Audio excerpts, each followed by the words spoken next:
우리 군이 3만티급 항공모함 도입 사업을 공식화했다.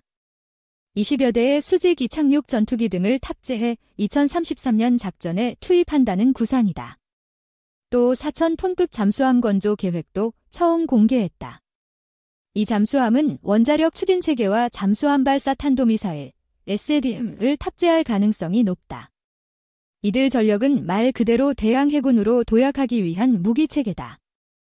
특히 주변국 위협에 주도적으로 대응하면서 한미 전시작전 통제권, 전작권 전환에 대응한 것으로 분석된다. 국방부는 2021에서 2025 국방중기계획을 통해 중국과 일본 등 주변국들의 해군력 강화에 발맞춰 바다 위 군사기지 역할을 수행할 수 있는 항공모함을 보유할 것이라고 밝혔다. 이번 항공모함의 총 획득 비용은 3조 1천억 원, 연간 운영 유지 비용은 2천억 원 수준으로 추산된다. 순수 함정 외에도 공격 헬기 24대 이상, 기동 헬기 12대 이상, 수직 이착륙 전투기 16대 이상 등이 탑재될 예정이다. 사실상 상륙함 겸 항공모함의 기능을 수행하는 함정이다. 미국의 아메리카급 강습 상륙함과 외형이 유사할 것으로 관측된다. 현존하는 전투기 기종 중 이 같은 경항모에 뜨고 내릴 수 있는 기종은 F-35B가 유일하다. 군 당국은 미 로키드 마틴이 제작한 해병대용 F-35B 스텔스 전투기 20여 대를 도입하는 방안을 검토하고 있다. 항모 필요성부터 절차 문제도 논란하지만 이번 경항모 사업에 대한 논란이 일고 있다. 김종대 전 의원은 경항공모함과 F-35B 도입에 앞서 반드시 따져야 할 문제는 종심, 전후방 거리, 이 짧은 한반도에서 군사적 합리성이 있느냐라면서 집 앞 100m 떨어진 편의점 가면서 콜택시를 불러서 가지 않듯이 지리적으로 가까운 북한을 염두에 두고 경항모를 도입한다는 건 상식 밖의 일이라고 지적했다.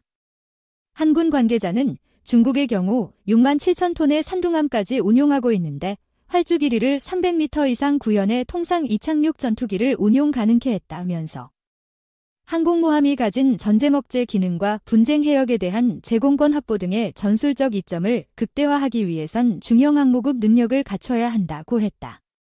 중국은 2040년까지 6척의 항모를 배치할 계획이다. 일본은 기존 대형 함정 2척을 경항모로 개조할 것으로 알려졌다. 신종우 한국국방안보포럼 전문연구위원은 3만티급의 20대 함재기로는 주변국의 위협에 대응할 수가 없다면서 북한의 위협을 감안하면 공군 전투기 보강과 원자력 추진 잠수함 등의 비대칭 전력 확보가 우선해야 한다고 강조했다. 절차상 문제도 지적된다. 이번 경항모 사업은 얼마 전까지 다목적 대형 수송함2 사업이었지만 돌연 경항모 사업으로 탈바꿈했다. 군 전력 소요를 결정하는 합동참모본부의 재검토 과정도 거치지 않았다. 이렇다 보니 함재기인 F-35B 도입도 절차를 건너뛰고 진행되는 모양새다. 노후 전투기 대체를 고려해 기존 F-35A 40대에 더해 20대를 더 도입하기로 한 공군 차세대 전투기 FX 2차 사업도 어색해졌다. 해군이 전투기를 운용할 능력이 없어 공군의 도움을 받아야 하는데 어떻게 할 것인가에 대한 말들도 많다. 핵잠수함 과제, 한미 원자력 협정 문제 이와 함께 국방부는 4,000톤급 잠수함 건조 계획도 밝혔다. 덩치가 커지는 만큼 잠수함 발사 탄도미사일, SLBM 등 무장 능력뿐만 아니라 자막 능력도 대폭 강화될 것으로 예상된다. 특히 4,000톤급 잠수함은 기존의 디젤 엔진이 아닌 원자력 엔진이 탑재될 가능성도 제기된다. 원자력 추진 잠수함 도입은 문재인 대통령의 공약이기도 하다. 후보 시절인 2017년 4월 필요성을 언급했다. 대통령 취임 첫 해에는 도널드 트럼프 미국 대통령과의 정상회담에서 한국의 원자력 추진 잠수함 보유를 설득한 것으로 알려졌다. 한국은 미국과의 원자력 협정에 따라 우라늄을 20%까지 농축해 해결료를 조달할 수 있다. 평화적 이용이라는 단서가 있어 이를 잠수함에 사용 가능하도록 협정이 개정돼야 한다.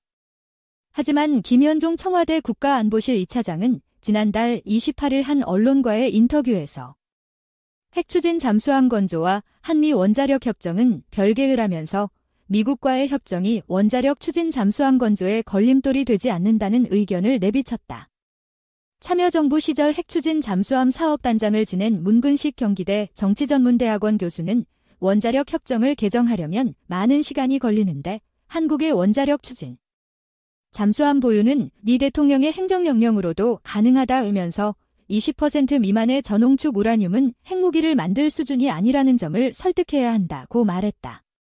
2. 한국형 경항공모함 도입 가능성. 미국 경항모 아메리카급과 비슷한 재원으로 예상 최근 한국형 경항모 도입에 대한 이야기가 나왔었는데요. 이에 대해 찬성과 반대로 꽤나 시끌시끌했었습니다. 개인적으로는 경항모는 딱히 항공모함 전력으로 보기도 어려울 것 같고 굳이 그 돈을 쓰고 도입을 해야 하는지 의문이 드는 반대쪽 입장인데요. 사실 함재기를 채 30기도 실을 수 없는 경항공모함은 제가 지금까지 한 번도 소개한 적이 없고 사실 저는 항공모함으로 치고 있지도 않은 정도의 규모입니다. 미국이 항공모함 11척을 보유하고 10척을 운용한다고 했을 때 사실 아예 아메리카급은 빼고 정규 항모인 니미츠와 제럴드 포드함만 포함을 했었죠. 일단 일본도 경항모 도입을 하겠다고 밝혀서 우리도 보유를 해야 한다는 게 군의 입장인 듯한데요. 사실 우리나라의 위치상으로 볼 때 항공모함을 운용하기에 썩 좋은 지리적 요건은 아닌 것 같기도 해서 굳이 그 돈을 들여서 수직 이착륙기 20여 기를 실을 항공모함을 들여와야 하나 하는 생각도 드는 게 사실입니다. 우리나라와 일본, 중국은 지리적으로 그리 멀지 않기 때문에 우리의 주력 전투기인 F-15K의 작전 반경으로 커버가 가능한 편이고 영해로 들어올 경우에는 지대함 미사일도 발사할 수 있고 방어를 위해서라면 굳이 20여 기 실을 수 있는 경항모가 왜 필요한지 잘 이해가 가지 않는 것도 사실입니다. 경항모 건조에 들어가는 비용과 경항모에 실으려는 함재기인 F-35B를 구매하려는 비용으로 차라리 F-35A를 더 많이 도입하는 게 낫지 않나 하는 생각도 듭니다. 아메리카급 경항공모함 재원 아메리카급 경항모, 즉 강습상륙함은 미국에서 2척이 운용 중인 것으로 알려져 있습니다. 미국에서는 총 11척을 운용할 계획을 가지고 건조를 추진하고 있다고 하네요. 만재 배수량은 45,000톤으로 그렇게 작은 편은 아니기는 하지만 함재기 탑재 수량이 수직 이착륙이 가능한 F-35B라고 할지라도 최대 30여 기에 불과합니다. 사실 정규 항공모함이 아니기 때문에 그리 많이 탑재를 하려고 만든 것도 아니고요.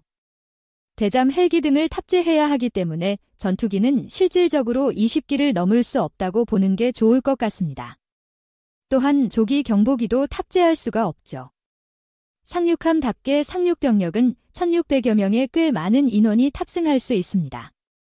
하지만 항공모함으로의 성능으로 볼 때는 딱히 특출날 것 없는 수준이긴 하죠. 북한에게는 큰 위협일까? 글쎄. 그럼 북한에게는 큰 위협이 되는 전략적 자산이기 때문에 도입을 하는 것일까 하는 생각이 들 수 있습니다. 어쨌든 우리가 현재 가장 경계하고 있는 적은 북한이기 때문이죠.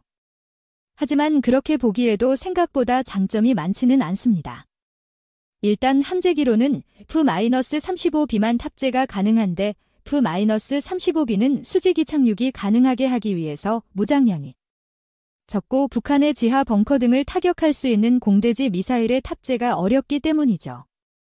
어차피 북한과의 교전을 생각하면 현재의 공군력만으로도 제공권 장악은 당연한 결과로 볼 수 있는데 굳이 지하시설 타격도 어려운 F-35B를 더 추가하는 것은 낭비가 될 수 있지 않을까 하는 생각도 듭니다. 야오닝호보다는 나을지도 현재 중국에서 운용 중인 야오닝과 비교를 해본다면 야오닝도 함재기 탑재 수량이 많지 않고 F-35B가 야오닝에 탑재되는 함재기들에 비해서 월등하기 때문에 비슷한 성능을 낼 수 있다는 의견도 있는데요.